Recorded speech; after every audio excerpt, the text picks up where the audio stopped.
So I see more and more people joining. That's good.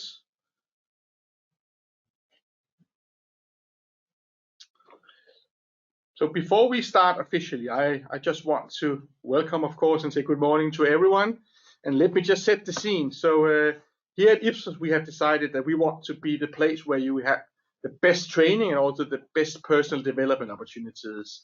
And we also want to be part of our CSR activities. We want to offer our expertise and our capabilities to shed light over areas and themes that otherwise would remain uncovered.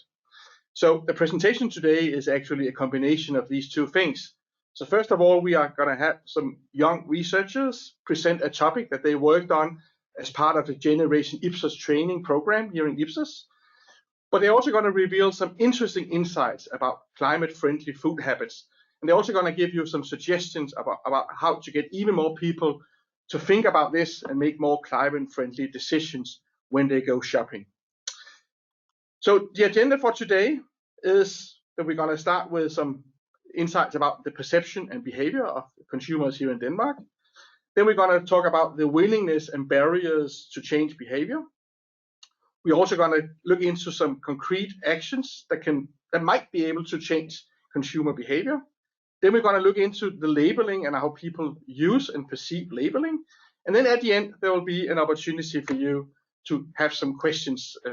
So please, during the session, you can leave your questions in the chat box. So that on the screen here, you will see a small guidance about how you can actually leave a question.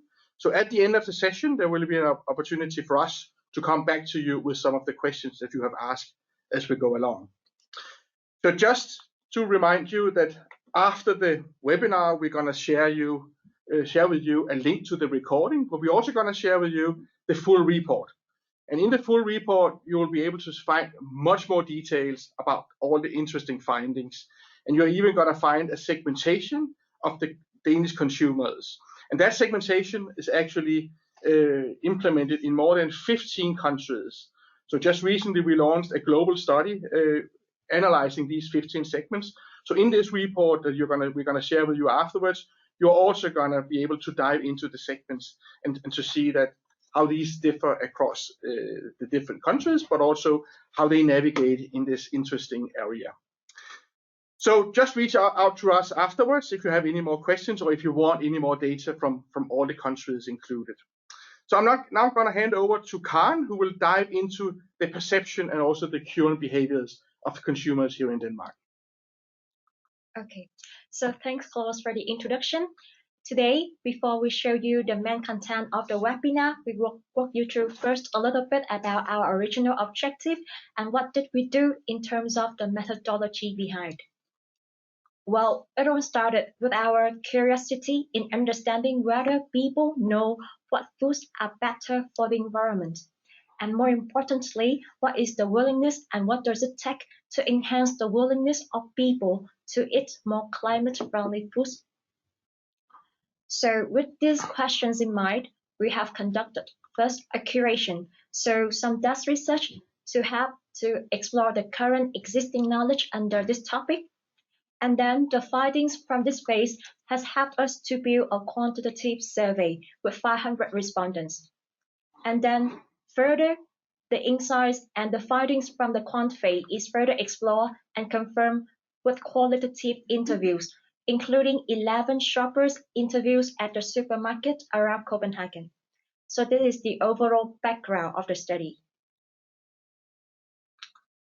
Now, if we're all ready, let's move on to the first part, where together let's explore consumer current understanding of climate-friendly foods as well as their current behavior and future intention. And we start first by perception. We ask consumers at their very spontaneous level, what do they associate with when they think of eating climate-friendly? And this is what we see. So looking at these word clouds from the keywords that consumers have typed into us, I think we can see easily that consumers mainly associate eating climate-friendly with reducing meat consumption, with choosing locally produced food, and also with eating plant-based. So this is the result of association when we ask consumer at the unprompted level. How about the prompted level? So this time at the prompted level, we show a list of action like eating locally produced food, eating natural organic food, no meat, no dairy, etc. And then for each of these actions, consumers have to say how much that they think this action is important in eating climate friendly. And the top one shows that 60% of consumers thinking that locally produced food is important in eating climate friendly. And then, as we rank this action according to the perceived importance that consumers have given, then we notice that the top three is, apart from locally produced food, people also thinking that eating natural and organic foods is important and much more important than cutting down on meat and dairy or eating plant-based in reducing our carbon footprint. So up to now, we have known what consumers associate with when they think about eating climate friendly, but we want to step further. So this time we ask how confident that consumers are in their own understanding of which foods are better for the environment. And then we see that 41% of the consumer thinking and they have confidence in their own knowledge of which foods are better for the environment. And this number is quite high. But do they actually know? Well, you know what? Throughout our survey, we have put some exercise to test the knowledge of consumer. So one of the exercise, we will show them two general types of diet, and then we ask them to choose which one that they think is more climate-friendly option. The first one that we show is eating a locally produced diet, including meat and dairy. The second one is eating a vegetarian diet with some imported products. Well, if you receive such question like this, what would be your choice? I would give you now some moment to think upon the answer.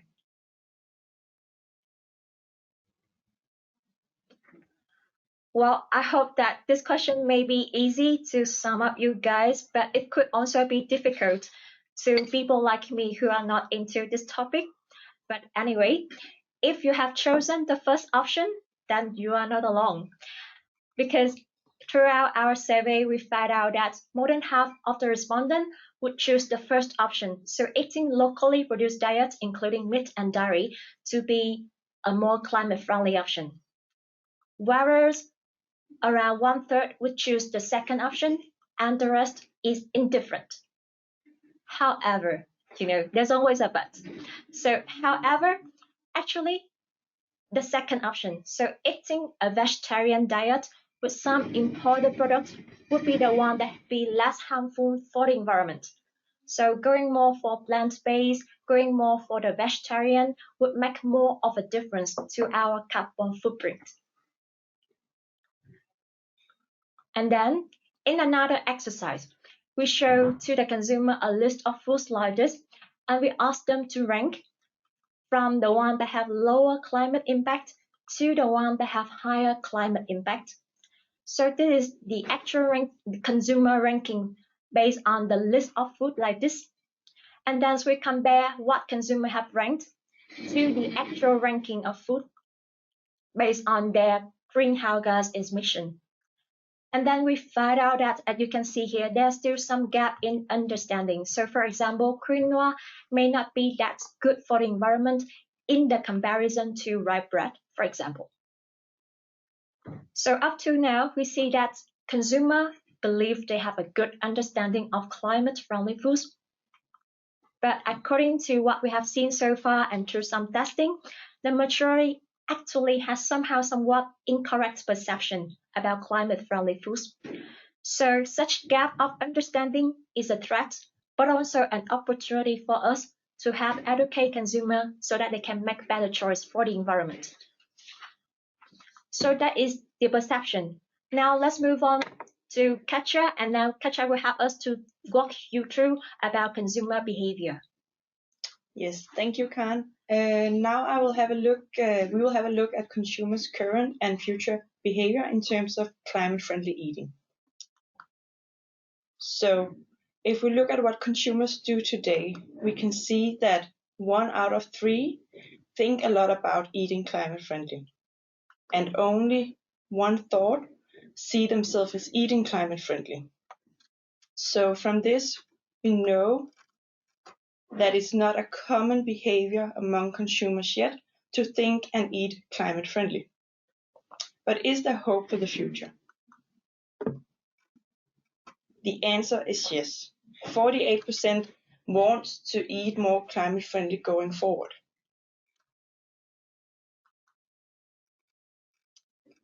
And if we look at our What Worries Denmark study, we can actually see that climate change were one of the biggest concerns in June when we conducted this study, and is actually the biggest concern in last month.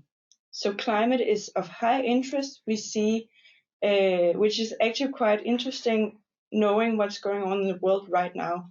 We know there is a war in Ukraine. We know there is high inflation, but still, climate is of high interest. Now I will look through what motivates consumers and what actually stops them from eating climate friendly. If we look at the motivations, we can see that the main motivations are linked to the climate. Almost half of the consumers are concerned about the environment and want to reduce their carbon footprint. Moreover, as Karen already mentioned, we can see that a lot prefers eating locally produced products, so linking back to that. If we then take a look at the barriers, we can see that almost half of the consumers simply don't want to give up on their certain types of food. So that's quite high. Another thing to highlight from the barriers is that consumers find it difficult to change their eating habits and routines. And another thing is that 1/4 actually don't know which foods are better for the environment.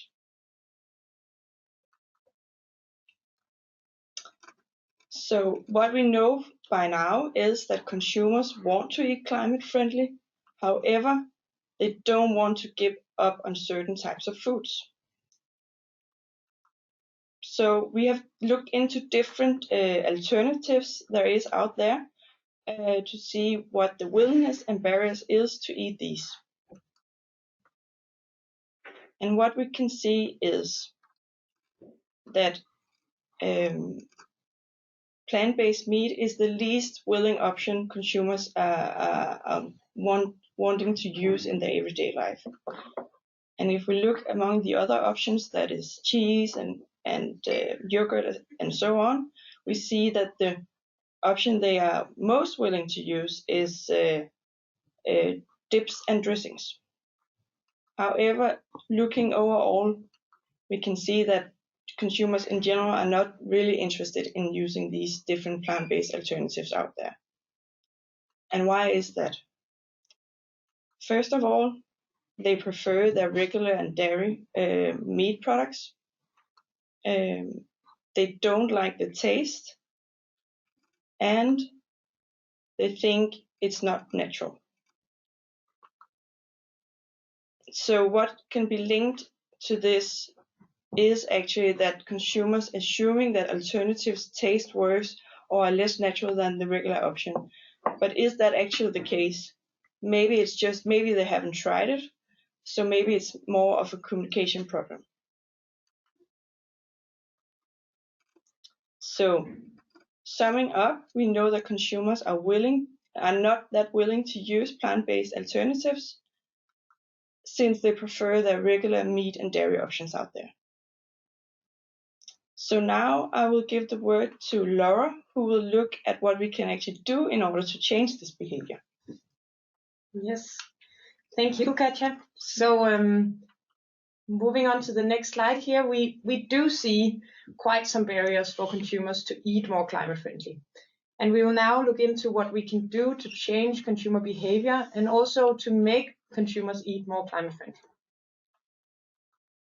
And we've done this by utilizing a framework called MAPS. And this is an Ipsos behavior change framework that can help us better understand behavior, which is a very, very important step before we can take actions and start designing interventions with the aim of actually changing behavior. The MAPS framework is the one that you see on the slide here. And it is a model including 5 key dimensions that are all important for understanding behavior, and in that case also understanding how we can change behavior. And the framework includes motivation, do they want to do it? Ability, are they able to do it? Processing, is it easy to decide or implement? Physical, does the environment encourage it? And last but not least, social, what other people do and value. So now that we got a bit familiar with these key dimensions of the framework, we would like to move on and tell you a little bit about how we have utilized the framework to uncover potential routes in getting consumers to eat more climate friendly. So just starting off with a little introduction on how we have applied the MAPS framework. And we have simply started by defining the desired behavior. And in this case, it is getting consumers to eat more climate friendly. Then we move on to identifying and decoding the barriers or the potential barriers that could be for each of the dimensions in the framework based on the knowledge that we have. And then we have assessed which kind of interventions that we should design and also develop in order to overcome these identified barriers. So let's start by looking at where we see desired behavior and where we can identify the desired behavior to actually happen.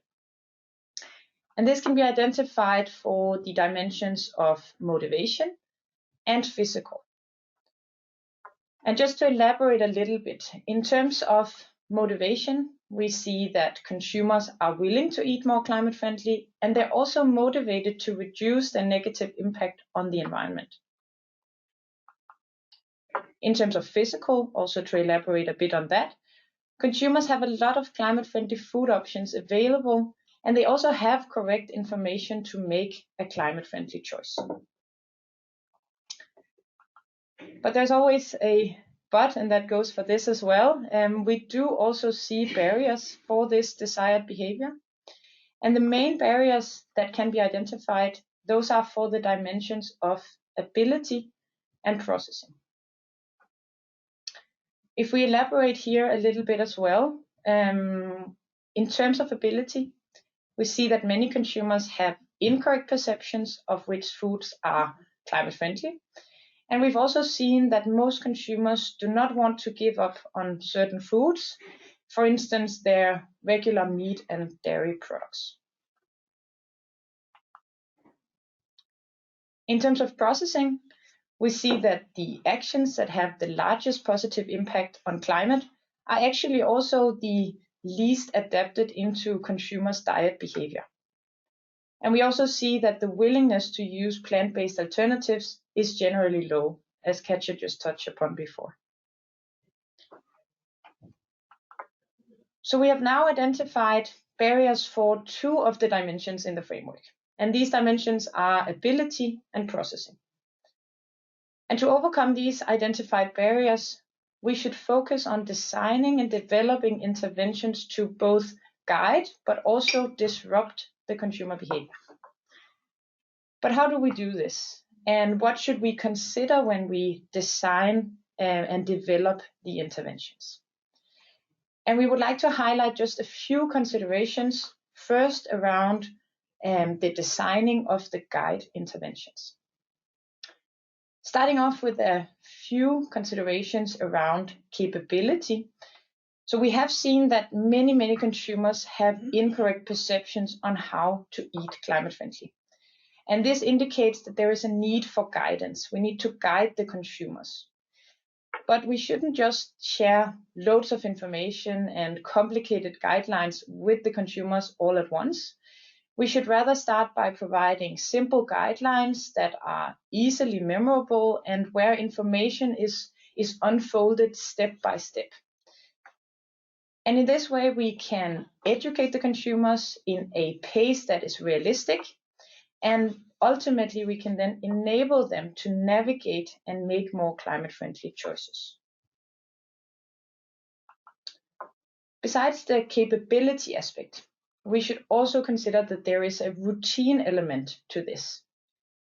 So most consumers we've seen, they don't want to give up on certain foods, and many also find it very difficult to change their eating habits. And so educating the consumers, that might not be enough to make them choose more climate-friendly foods. There is simply a need to make consumers change their routines, and this can be very, very difficult, and it needs to be done one step at the time. We also want to share just a few considerations that we can do in terms of disrupting consumer behavior. So we've seen that many consumers are unwilling to use the climate-friendly food options. So we need to disrupt the way that they think about these more climate-friendly food options, such as the plant-based alternatives, as alternatives to the less climate-friendly foods, such as the regular meat and dairy products. And to do this, there is a need to actually boost the curiosity in new behavior, and in fact also showing the reluctant consumers that they too can change their behavior and start eating more climate friendly.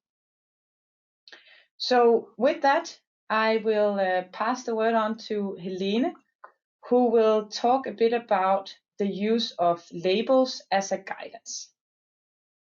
Yeah, thank you. So Laura just explained that there are some barriers for choosing to eat climate friendly. So I would like to take a look at how we can guide consumers to eat more climate friendly by implementing a label. So to begin with, we ask the consumers where to actually get their information from. And 35% find their information on the packaging of the food that they buy, and some also physically in the supermarket. However, there is still 70% who doesn't really find the information that they currently have that is quite helpful when navigating in choosing climate-friendly foods. And we also have from our qualitative interviews a quote saying it's a jungle to find out what's climate-friendly and what's not climate-friendly. And both show there exists kind of a need to help and guide consumers in the buying situation to know which foods to choose or not.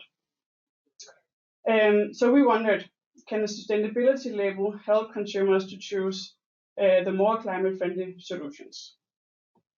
And we had consumers to evaluate 2 labels on whether they could, or whether one of these could be more helpful, and also if they prefer one of them. And these were the 2 labels that we tested. So the top one is an imaginary one, which is based on the current discussion that goes around within the industry and also within the government. And then the second one is actually a label developed by Netto and Sellingfondet, and it has already been tested in a couple of stores.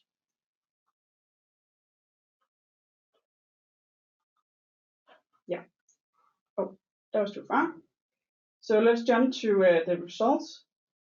The Klima score is actually the most preferred label by the consumers, and the numbers here show that it also evaluated as the most helpful one of the 2 labels, so the top one.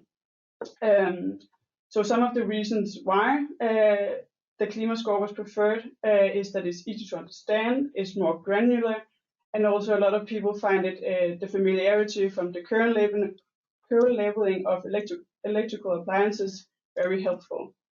The Klima score was not a favorite because it was too simple. It was difficult to compare across products, and the look and the design was very easy to recognize actually for consumers. And a few consumers actually also wrote that it was cute, and I'm not sure whether that is positive or negative, but at least they like the design.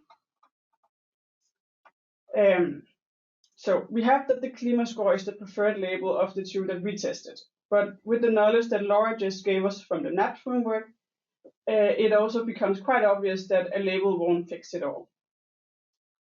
Because a label is actually only a cue to guide an already informed consumer. So we need to do more to ensure that the consumers have the correct level of knowledge. And again, recalling Laura's talk about the MAPS framework, we do not only need to guide, we also need to educate consumers. And we need to educate on multiple levels, since we see that there are good intentions but lack of knowledge. And the solution are not to hand out books and assume that now everyone can just implement climate-friendly foods in their everyday lives. It does not mean that we don't need a label, but because we cannot ignore that 70% don't find current information sources helpful, but we also need to provide better guidance for them when they're actually in the buying situation. For example, adding a sustainability label to the packaging. What we haven't talked that much about yet is the need to inspire and disrupt. We see that changing food habits is not just about informing about what is right and what is wrong, and then just assume that consumers can always choose the right option. And I guess most of you already know this from your daily lives, your own lives and your professional lives, that consumers do make irrational choices. But in short, we need to disrupt their usual way of thinking around foods, their routines, and inspire them to think new around how can I prepare a meal with an alternative to meat, for example.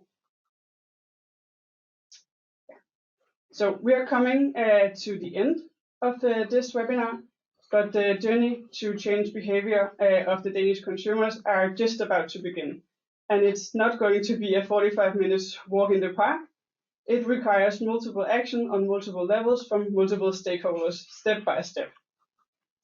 But our suggestion is that we start with the simple changes where we enable consumers to get smarter.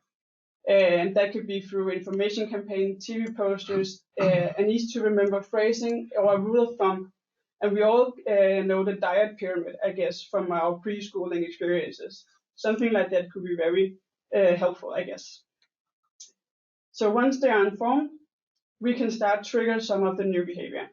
And we can trigger that by adding labels. We can have stickers in store that make consumers remember to use the alternatives, which is in some just interventions that incorporate the alternatives into the Danish culture, to the food culture. So it becomes all natural to use plant-based minced meat in your bolognese, for example. And this is more easy said than done, and it doesn't happen overnight. But hopefully we can start the journey sooner than later and ensure that the youngest generation at some time will actually feel that choosing climate-friendly foods is just a natural everyday thing. Yeah, that was all for us now, and I think Claus, you will handle if there's any questions for us in the chat. Thank you so much for these great insights. We do have a few questions, so let me take that. So the first question is actually linked to the understanding of what a climate-friendly food is all about, but also does consumers actually know what a vegetarian diet is? And I can say no, they don't. So like we saw when we had the discussions many years ago about organic food, there's all kinds of associations and definitions about what organic food was, and the same applies to vegetarian or even climate-friendly food. So right now there is no common ground, and that is also what we talked about in the need of giving guidance and also providing more information about what all of this is about. Then we also have another question about are we expecting to repeat this study at some point in time? And I would say yes, maybe. I think it's all up to the responses to this report. I think we are keen, as I said in the beginning, to dive into areas that otherwise will remain uncovered. So that if there is an interest in monitoring the progress of this among Danish consumers, we are definitely open to have a discussion. So please reach out to us, and of course we are also open to implementing some thoughts and suggestions from you. And I also see in the questions there is some considerations about other elements that we might include in our next study, and maybe also to give the consumers even more challenging tasks as they go along, because this is an area that consumers are still finding hard to navigate. So with your help, we would be very interested in repeating this study maybe during next year. So I don't know if we have any further questions. Nicoline, maybe you can also see them. Yeah. So does one to catch up? Did you Okay, I can, one? no, I can see that. Yeah.